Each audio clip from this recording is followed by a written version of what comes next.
ongoing kick the dog kind of relationship with her sister. To protect Johnny Depp, Kate James has a lot to say about getting ruined by Heard. It all started with her working with Heard when her son was 4 years old. Amber was looking for a part-time worker, and the terms of the work suited Kate, as she would be able to pick up her son from school daily. However, it did not work out well for Kate, as she has now claimed that Amber ruined her. So what did Kate reveal? Keep watching to find out. A similar flexible and part-time position was challenging to find, and she recalls her being surprised when Heard chose her over the other candidates almost her age. Amber was already in a relationship with Johnny Depp when Kate started working with her. Firstly, Heard didn't tell her who Johnny Depp was and spoke in disparaging terms about him. She used to say that she was dating the old man and such. She then disclosed that it was Johnny Depp, and she met him after that. Kate's first impression of meeting Johnny was how peaceful and soft-spoken this person is. With the benefit of hindsight, Kate now sees Amber's treatment of her as mental abuse. However, it still makes her very emotional to talk about her time working for her. She believes the experience has permanently scarred her. It was a daily humiliation exercise. She was constantly embarrassed that someone younger than her could make her feel insignificant. Amber was the stereotypical bully. She took pleasure in making Kate feel stupid. Throughout Kate's time working for Amber, she was aware that she was witnessing one of the most heinous scams imaginable. Her callous and calculated demeanor never failed to astound her. In some ways, Kate stayed to try to shield Johnny from her. However, it was clear to her that she was manipulating and exploiting him. Kate's friends and family would frequently question why she didn't just quit when she saw how badly Amber's treatment of her was affecting her mental and physical health.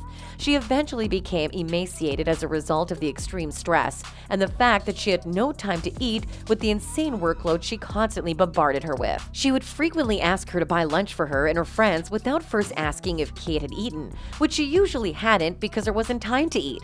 As a result, Kate's clothes were dangling from her and she looked like a stick figure. She went from being a happy, outgoing person to a depressed recluse. Because of the wage she paid her, she was forced to supplement with credit cards and was in debt for many years. In addition, throughout Kate's employment with her and the months that followed, she suffered from severe anxiety, had difficult sleeping, and was constantly terrified of the prospect of homelessness. As a single parent, it's nearly impossible to find work in her field that doesn't require committing to 9 a.m. to 7 p.m., straight hours, or extensive travel with the client. So it was agreed from the start that she would not travel and could take a short break each day to pick up her son from school at 3 p.m. She would frequently return to work with her son, allowing her to avoid the costs of after-school care.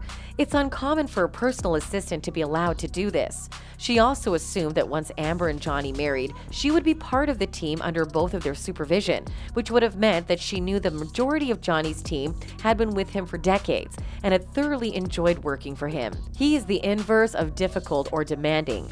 Kate was content to keep working if there was such an end goal, which seemed achievable at the time. Amber fired Kate on February 16, 2015, shortly after returning from their wedding in the Bahamas. She caught her off guard. Kate was completely unprepared and had received no notice. Amber had her unpack her suitcase first. That night, she fired her via email. In shock, she awoke the next morning to find her email.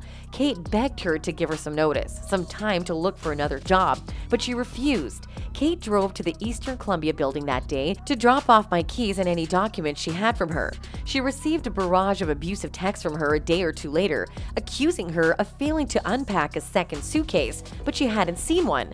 Kate eventually confirmed with the Eastern Columbia building, which kept a record of all deliveries, that the bag was delivered the day after she turned in her keys.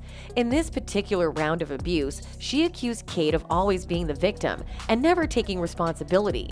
The truth was quite the opposite, but Kate knew there was no point in defending herself or arguing with her because she knew it would be futile. When Amber went into one of her rages, the only thing anyone could do was try to stay out of her way.